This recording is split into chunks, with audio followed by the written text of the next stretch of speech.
Marx, Revolução.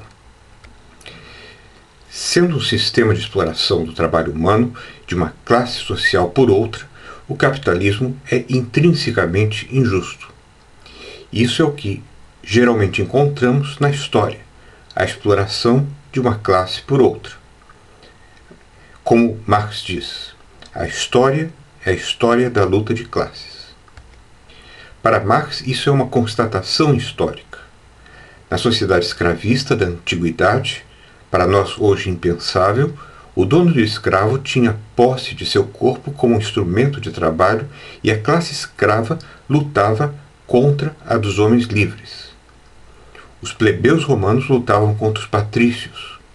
Essas oposições foram dialeticamente dissolvidas.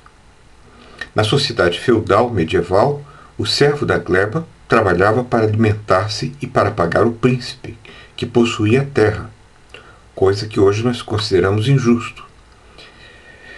O aparecimento da burguesia com a classe manufatureira dissolveu a oposição existente no período feudal. A Revolução Industrial Capitalista da época de Marx, nela ainda existia o trabalho forçado. O trabalhador serve ao capitalista, simplesmente para poder sobreviver. Assim, escreve Marx no Manifesto Comunista: opressores e oprimidos mantinham-se em oposição constante, em uma luta ininterrupta, ora dissimulada, ora declarada, uma luta que sempre terminava numa reconstituição revolucionária da sociedade, em geral, ou na destruição das classes em conflito. Para Marx, com o grande aumento da produção do capitalismo, as condições para uma nova sociedade, na qual as pessoas se tornem realmente livres, começavam a ser dadas. Ele percebeu que o capitalismo permitiria esse desenvolvimento. Potencialmente, criou-se uma situação na qual o próprio comunismo primitivo, do Zoé, por exemplo, pode ser superado, pois as pessoas não precisarão mais viver para trabalhar, mas poderão dedicar a maior parte do seu tempo a atividades prazerosas. Com efeito, independentemente das previsões de Marx, não há qualquer razão histórica para acreditarmos que o capitalismo, tal como o conhecemos hoje, deva ser a forma final do desenvolvimento da sociedade. Não mais do que acreditarmos que a sociedade feudal ou a sociedade escravista eram estágios finais do desenvolvimento da civilização, embora isso pudesse parecer assim aos contemporâneos. Para um romano, uma sociedade sem escravo, um romano antes de Cristo, uma sociedade não escravista, era uma bobagem. Para Marx, por suas próprias leis, o capitalismo se levaria à autodestruição. Primeiro, pela competição, cada vez menor seria o número de capitalistas monopolizadores do capital. Segundo, os trabalhadores se tornariam cada vez mais miseráveis, degradados e explorados. Terceiro, além disso, o capitalismo geraria crises cada vez mais severas e o lucro seria cada vez menor. Quarto, sendo cada vez mais disciplinados em maior número, os trabalhadores fariam a revolução, abolindo a propriedade privada, já em grande parte expropriada pelo próprio capitalismo, e dividindo os ganhos do trabalho. Claro que nada disso aconteceu, mas era pensável e plausível no mundo que Marx viveu, com crianças que morriam no trabalho e coisas semelhantes. Como é contado de uma menina de 6 ou 7 anos de idade que passou mais de 20 horas trabalhando e acabou morrendo por causa disso. Bom, para Marx, essa revolução comunista ocorreria em um futuro, talvez não próximo, no país mais adiantado, na Inglaterra, e então se espalharia para o restante do mundo. Mas, precedendo o verdadeiro comunismo, inicialmente ela precisaria passar por um breve estágio ditatorial, seria a ditadura do proletariado, para arrumar a casa, mas uma coisa muito breve, certamente. Fazendo isso faria com que a luta de classes terminasse e com ela a pré-história da sociedade humana, pensa Marx, e fazendo com que as velhas relações de mercado terminassem e a propriedade privada e o dinheiro fossem abolidos. Esse é o famoso quadro de Delacroix no Louvre, Liberdade guiando o povo.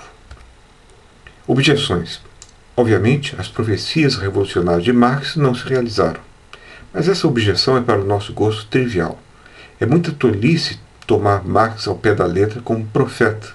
Seria uma leitura boba.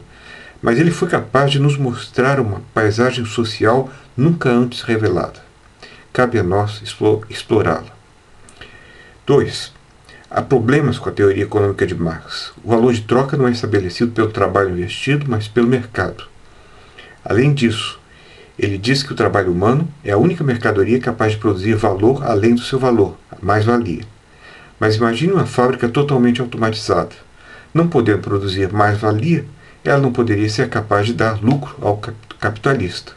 Ou o trabalho humano para a produção da fábrica, das máquinas, já deveria conter mais-valia. Mas, pelo que sei, não só essa, mas todas as teorias econômicas estão eivadas de problemas. 3. Uma sociedade complexa precisa inevitavelmente dividir-se em especializações, se não em classes, para poder funcionar. Pensar diversamente disso parece simplificador. A ideia de que uma classe que possui o capital sempre, inevitavelmente, deve explorar a classe trabalhadora também poderia ser questionada. Mas isso pode ser reinterpretado. Uma sociedade de uma classe só é, de certo modo, uma sociedade sem classes. Uma maneira abrangente de ver. E a sociedade comunista seria, como a dos OS, de uma classe só, dividida em especialidades, etc. Todos são iguais, mesmo em suas diferenças. A igualdade na diferença, que é um princípio de tolerância descoberto por Hegel. Parte disso é realizado hoje. O país mais adiantado do mundo, a Finlândia, eu vejo o depoimento de um milionário. Ele nos diz que procura não se evidenciar e que seus encargos sociais são tantos e tão sérios, demandam tanto tempo, que ele preferiria ganhar menos dinheiro. 3.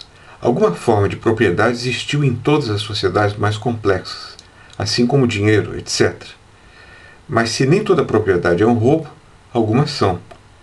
4. Já se notou que alguma forma de alienação seria um elemento inevitável. A sanidade do trabalhador especializado, paradoxalmente, depende de alguma forma de fechamento das comportas daquilo que lhe possa trazer dissonâncias cognitivas, ao menos no mundo contemporâneo. Não só nele. Kant, por exemplo, era uma pessoa que fechava as comportas daquilo que pudesse lhe trazer dissonâncias cognitivas para poder trabalhar intelectualmente. Mas pode-se também argumentar que isso não é alienação no sentido aqui relevante. Marx estava pensando na alienação como algo que permite a um sistema social voltar-se contra aqueles que o constituem. Exemplo disso foi a alienação autodestrutiva criada por totalitarismos como o nazismo. O capitalismo possui métodos alienadores próprios, por exemplo, na manipulação da opinião pública pelos donos do capital, uma forma de alienação que destrói a verdadeira democracia e pode ser perigosa ao inibir a racionalidade social e pelos efeitos colaterais imprevisíveis que pode ter. Por exemplo, em 1933, os barões da indústria apoiaram Hitler, achando que poderiam controlá-lo depois que ele se alçasse ao poder, e achando que com isso eles fariam impediriam o Partido Comunista, os partidos de esquerda.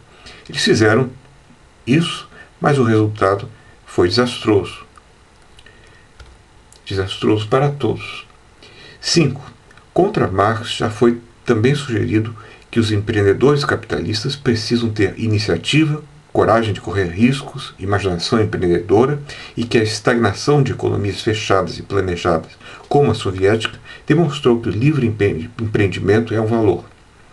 Contudo, em defesa de Marx, pode ser aqui notado que não foram essas de modo algum as sociedades comunistas sonhadas por Marx, mas algo como o capitalismo de Estado, que se apropriaram do marxismo e que seriam rejeitados por um humanista como Marx se ele estivesse vivo para julgá-los.